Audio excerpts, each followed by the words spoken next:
I'm willing to bet that at some stage, most people with an interest in photography think to themselves, could I make money doing this?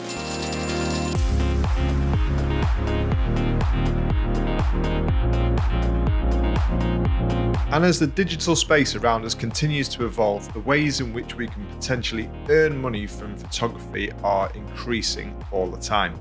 But a lot of photographers, me included, came into this just as a hobby. They wanted to capture moments and they strive to improve to get better at creating special images. And I think that very thing is in conflict with turning photography into a paid job. And I'm going to explain why. I think everyone has a different journey into photography.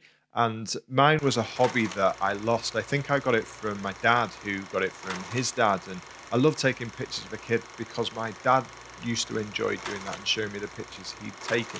And I kind of lost touch with that as a teenager, but came back to it in my late 20s. And it was then in 2008 that for some reason, I just decided to buy a camera one day. I bought a Canon 550D, which at the time absolutely blew my mind what it was capable of. I was used to shooting on a point and shoot that I just used to take out with me on holiday and stuff like that. Nothing that you call proper photography. But I bought this Canon 550D with a thought of, I want to learn how to take pictures better. And over the next few years, I was inspired by various things online. And the thing that hit me hardest was the volcano eruption in Iceland in 2010. Eyjafjallajökull, I think it's pronounced something like that anyway. And this was beautifully captured in this time-lapse by Sean Stiegemeyer. This remains one of my biggest inspirations into photography in this day. I know this is a video, but time-lapse is a series of images put together, and this thing just blew my mind. I was just like, right, I want to take pictures that look like the work that Sean has created in this. And I'll link the video below because it is an incredible piece of work. As I was continuing to be inspired by different things, I was really conscious that I wanted to improve my photography. And slowly but surely, I got known as that guy with the proper camera amongst my friends. I took it everywhere with me. I took it to parties, to weddings, to christenings.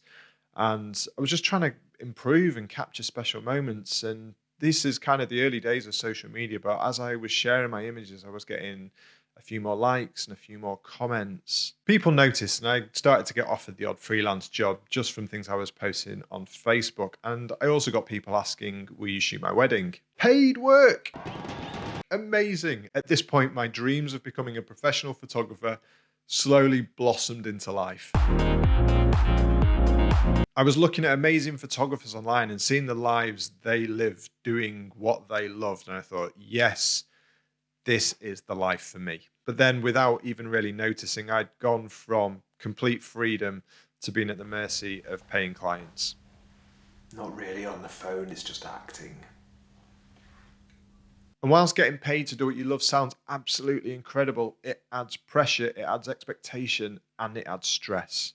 You can lose quite a big element of creative control. You are now fulfilling a task for someone else, not for yourself. And you might end up photographing a subject that you're not really that interested in just because it's paid. When I wasn't being paid, it was all fun, it was all experimentation. But as soon as there's a monetary value and the stress that accompanies that attached to something, you quickly realize which parts of it you love and which parts of it you don't. I found that I put my passion at risk when I chased money shooting things that I wasn't really interested in shooting.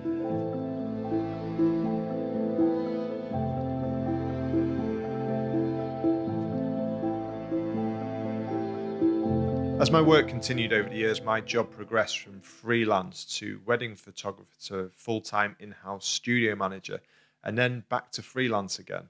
And I found myself in a place where I just wasn't enjoying photography anymore. I just had no interest in picking up the camera. So I stopped. When you kill your love for photography, you drive other desires instead. Something needs to fill that void. So I started looking for the thing that was going to do that. As I continued in my career, I always had this little voice in the back of my head that whispered, filmmaking. And again, it links back to childhood. I've got such happy memories running around with my dad's camcorder making silly little videos. And I've been doing bits of video alongside my photography for a while. These cameras that we've got, these tools are fantastic now because they do photography and video so well, and they are so underutilized in that respect. So this led to 2 or 3 years ago, I completely switched and I became a filmmaker. I should probably say that I didn't just decide to become a filmmaker. I had done it as part of my job for the last 3 to 4 years. It wasn't just I'm going to be a filmmaker today. I did sort of know what I was doing. And stuff kind of changed, but also kind of didn't. Now, I actually wrote this video a few months ago when I was in a real hole with my photography, and I am gradually pulling myself out of it. My week in Scotland, or 2 weeks that I've had separately in Scotland this year, have really helped with that. And I have got a bit more of a passion for going out and taking pictures.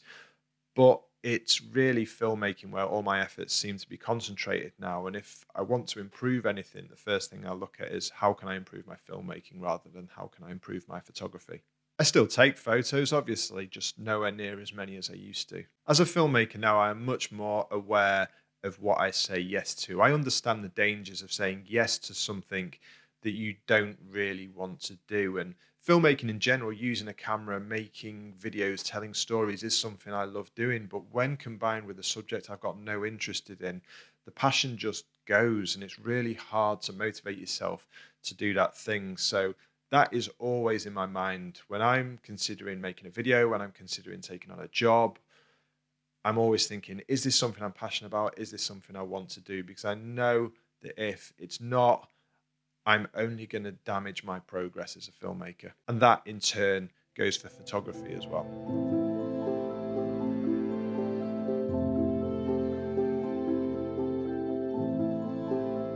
When I'm outside making videos and occasionally taking photos, money or not, I am generally in my element.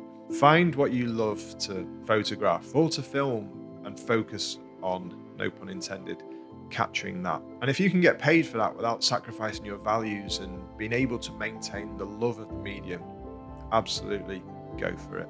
Just before you go, I was hoping to go out and film something outside this week. I've had a lot of client work that's all come to a head at once. Enjoyable client work, I might add. So I've not been able to do that, but I am planning some really cool videos over the next few weeks that will take me out and about. So please do like this video, subscribe to my channel, because that will keep you up to date with what I get up to in the next few weeks. I hope you found this useful. If you've got any comment about turning pro, any questions for me about the process I went through when it happened, please put them in the comments below. I love hearing from you. I love seeing who is watching these videos and supporting me in that way. So thank you very much. I'll see you next time.